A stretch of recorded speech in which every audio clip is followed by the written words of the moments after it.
Hi guys, my name is Aditi Mishra and welcome back to my channel. So, as I talked about my whole alopecia story in general in my last video, this video is mostly going to be about my depression and how I tackled it at that time. So, yeah. So, I would like to start with the age, and I would like to talk about the thing that all of us face at that age of 13. So that was the time when I lost almost all my hair. I just had like a few hair left and rest everything chunked off. So that was the time when I was getting bullied in school by few of my classmates, and I did not know how to face all that. I was a very sensitive kid from the start, so I used to cry every single day and get bullied more and more and more. And I was losing all my strength and everything I had day by day because of this alopecia. So it kind of stood like a monster in front of me, which took almost everyone and everything that I loved away from me. So from that day, I wasn't that happy girl anymore. I became this weirdo with low self worth, no confidence, no desire to face challenges, and I kind of started homeschooling. So that was the time when I got permission from my principal to homeschool for a while, till the time I wasn't ready to face the whole situation on my own. Because I wouldn't blame the kids in my class for bullying me or not understanding what I was going through. It was difficult for me to, kind of accept my own situation in my in my own mind. I did not accept that I had alopecia. I still thought that there was some hope that I'll get my hair back, but in reality I wasn't getting my hair back any day soon, like in the recent years. So I started homeschooling and I had a tuition for 4 hours, and rest of the day I used to spend at home watching videos on YouTube or doing anything else that I would do in my room and not step out. I stopped talking to my parents, I stopped talking to my cousins, I stopped interacting with any of my school friends. And I still remember that earlier I used to love posting a lot on Instagram. Like, I used to post every single thing or every single picture I take on Instagram.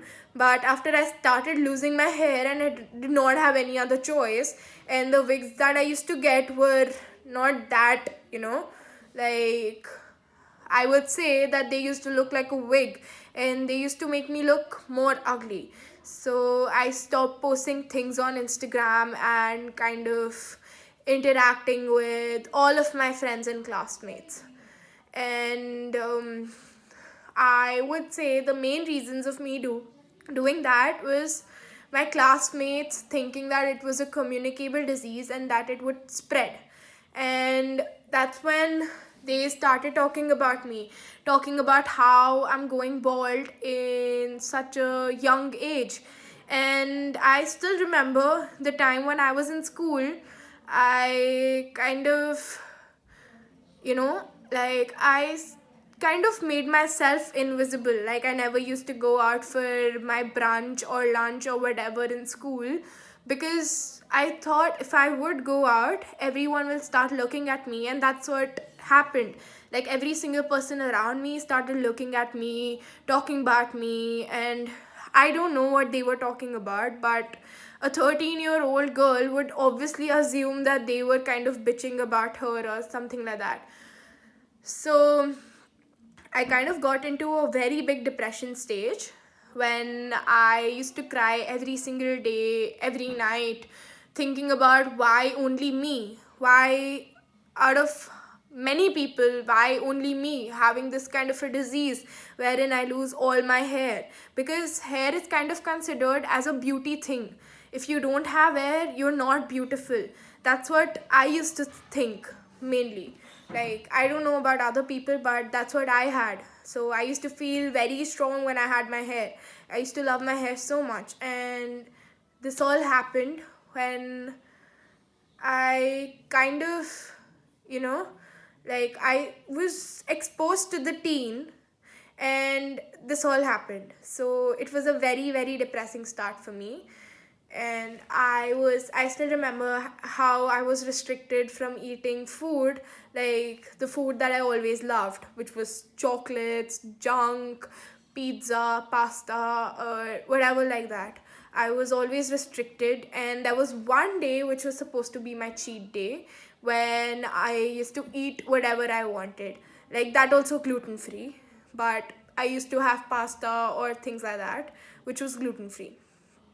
So I started homeschooling, and I, I kind of started talking to my mom very abruptly. I stopped talking to my dad, who was always my best friend, and most importantly, the place where I used to feel safe, I stopped going there. And that was my squash court. So I used to play squash, and that was the time when I was playing well. And I thought that I would be doing well, but I lost all my hair and I lost all my confidence.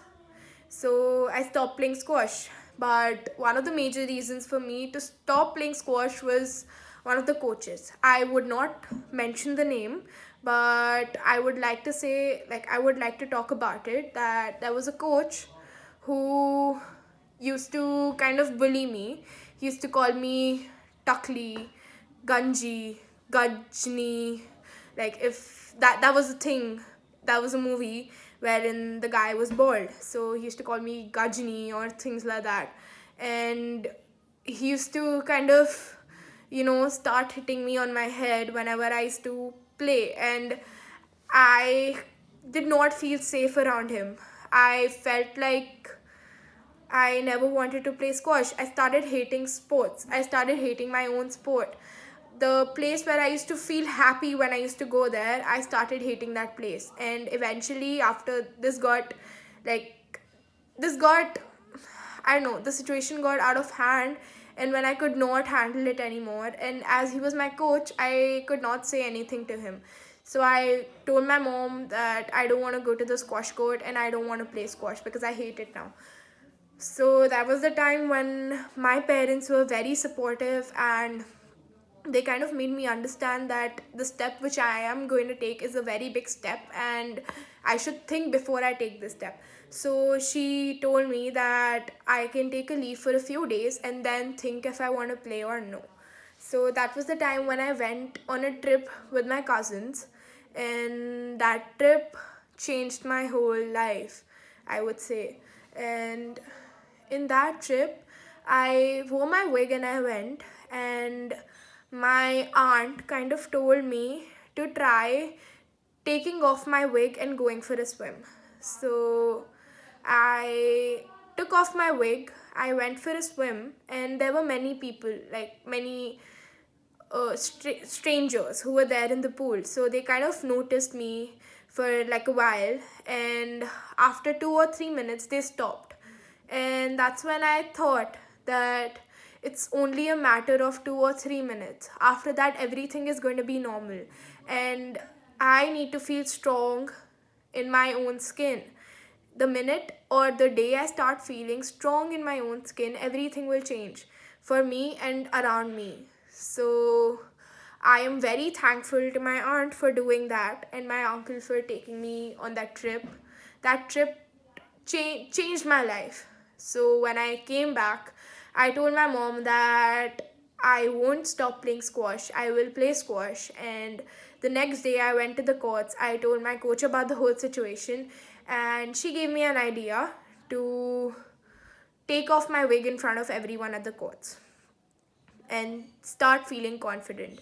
I am very thankful to have Surbidi around me as a coach and as a role model.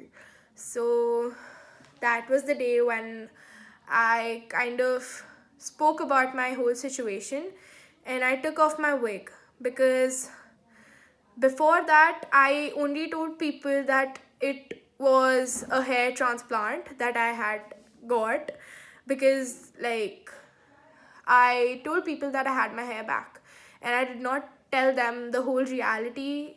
And I kind of used to think that I am keeping a very big secret from the world, which it was about time to expose. So I took off my wig in front of everyone and I threw it.